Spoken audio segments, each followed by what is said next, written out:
अस्सलामु अलैकुम रहमतुल्लाहि बरकातुहू। अल्हम्दुलिल्लाह रब्बिल आलमीन वस्सलातु वस्सलाम अला सय्यिदिल मुरसलीन व खातिमन नबिय्यीन व अला अहलिही अजमाइन। मैं सबसे पहले दूर दराज से जो हमारे भाई तकलीफ उठाकर इस जुलूस में आए और इस जलसे के अंदर फलस्तीनी मुसीबत ज़दा माओ बहनों बच्चों की शहादत के ऊपर सब इज्तिमाई अपना एहतजाज पेश करने के लिए हिंदुस्तान का एक बेहतरीन एहतजाजी जलसा हमारे मोहतरम कायद जनाब खमरुल इस्लाम साहब और दीगर उलमा इकराम ने यहाँ पर ऐसा इत्तेहाद का मुजाहरा किया जिसके अंदर हनफी भी हैं, हम्बली भी हैं, जमात इस्लामी भी है, तबलीगी जमात भी है, उम्मत का कोई फर्द इसमें छुटा नहीं है। मेरे तहे दिल से आप सबका मैं जो है ममनून और मशकूर हूँ कि आप हजरात ने मुझे यहाँ कुछ कहने का मौका दिया।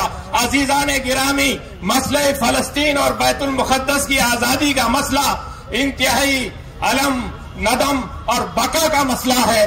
ये ऐसा मसला है जो अकीदत से भी ताल्लुक रखता है, ईमान से भी ताल्लुक रखता है, तारीख से भी ताल्लुक रखता है और फिर हमारी तहजीब से भी ताल्लुक रखता है। दूसरी बात ये कहूं कि आजादी फलस्तीन का ताल्लुक, आजादी फलस्तीन की तहरीक का ताल्लुक इसी सरजमीन से भी है, हिंदुस्तान की आजादी से। मैं आपको याद दिलाना चाहता हूं, 3 लोगों ने हिंदुस्तान के आजादी फलस्तीन में बहुत जबरदस्त रोल अदा किया था। एक मौलाना मोहम्मद अली जौहर 1931 के अंदर जब लंदन गए तो उन्होंने कहा था कि जब तक के हिंदुस्तान को और फलस्तीन को आजादी नहीं मिल जाती मैं यहां से नहीं जाऊंगा।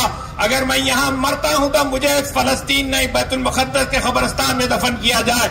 और उनका विसाल लंदन में हुआ और उनकी तदफीन बैतुल मुक़द्दस के कब्रिस्तान में हुई, वहां कतबा लिखा है। दूसरे कि हमारे जो आजादी के रूह रवा गांधी जी ने कहा था कि फलस्तीनियों को फलस्तीन मिलना चाहिए। उसके बाद ये जो गज्जा आज आप सुन रहे हैं, गज्जा की अगर आप तारीख सुनेंगे तो पूरे दहल जाएंगे। गज्जा 3000 साल की अपनी हिस्ट्री रखता है लड़ने की। गज्जा अच्छे अच्छे बड़े बड़े दुनिया के लश्करों को पाँच कर चुका है। मैं आपको मुख्तसर याद दिलाना चाहता हूँ, 1256 के अंदर बगदाद के अंदर तातारियों ने हमला कर 2 मिलियन 20 लाख मुसलमानों को 40 दिन के अंदर काट के जो है टुकड़े टुकड़े करके पूरे जो है वहां पर खून के आबशारों की नदियां बहने लगी थी। उसके 7 महीने के बाद गज्जा से लश्कर आया और उन्होंने तातारियों को ऐसी जबरदस्त शिकस्त दी कि तारीख के अंदर लिखा है। उसके बाद वही तातारियों को नाबलस पे उन्होंने शिकस्त दी। उसके बाद अगर आप ये जो आजकल की जो भारतीय झूठी पार्टी है वो ये कहती है कि हमारा ताल्लुक नहीं है, ये नादान बेवकूफ जाहिल हिंदुस्तान की तारीख पढ़ते नहीं है। हमारे सबसे पहले प्राइम मिनिस्टर जवाहरलाल नेहरू ने 19 मई 1960 को उस वक्त भी इसी तरह से इसराइलियों ने गज्जा में कत्ले आम किया था तो वह खुद अपना प्लेन लेके जो गज्जा गए। 19 मई तारीख चेक करो तो गज्जा की तारीख का ताल्लुक हिंदुस्तान से है। अजीजाने गिरामी, 75 साल से उम्मत इस्लामिया फलस्तीन को इसीलिए पीसा जा रहा है कि वो हमारा क़िबले अव्वल है। सारी दुनिया इस वक्त क़िबले अव्वल की आजादी की ताईद के अंदर खड़ी है और वो लोग अपना एक एक खतरे खून से पूरी सरजमीन को जो है वहां की जो है लहूलुहान करते हुए वो हमारा फर्दे किफाया अदा कर रहे हैं। वो मसला फलस्तीन का नहीं, वो मसला फलस्तीनियों का नहीं, वो मसला अरबों का नहीं, बल्कि सारे आलम इस्लाम के उम्मत इस्लामिया के मुसलमानों का मसला है। वो हमारा क़िबले अव्वल है और उनकी एक एक आह में, एक एक तड़प में और उनकी एक एक जद्दोजहद के अंदर हम उसमें शरीक हैं और उनके अखलाकी साथ देने वाले हैं।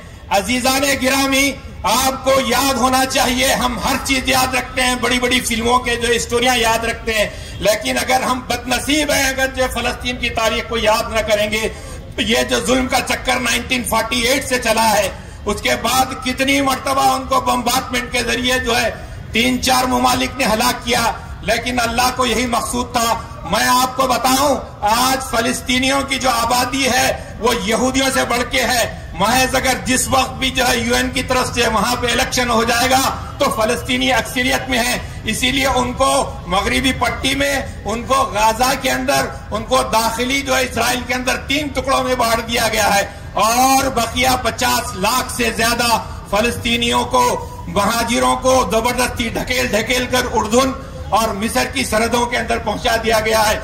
यह भी आपको जानकर ताज्जुब होगा कि जितने करीबी वहां के पड़ोसी ममालिक है, हर साल अमेरिका से इसराइल की तरह उन्हें भी एड मिलती है ताकि फलस्तीनियों को उधर न जाने दिया जाए, न इधर आने जाना दिया जाए।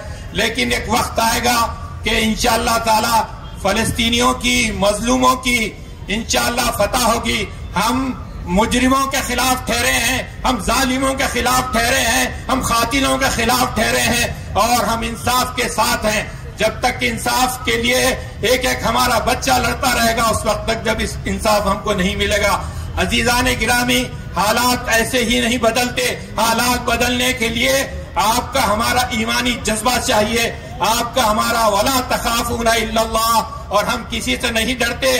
और आप जानते हैं कि जैसा कि मैंने इब्तिदा में कहा कि सूरह बनी इस्राइल की जो पहली आयत है कि अगर आप उस पे ईमान नहीं लाते 15वें पारे की जी, तो फिर आप जो है मुसलमान नहीं हो सकते।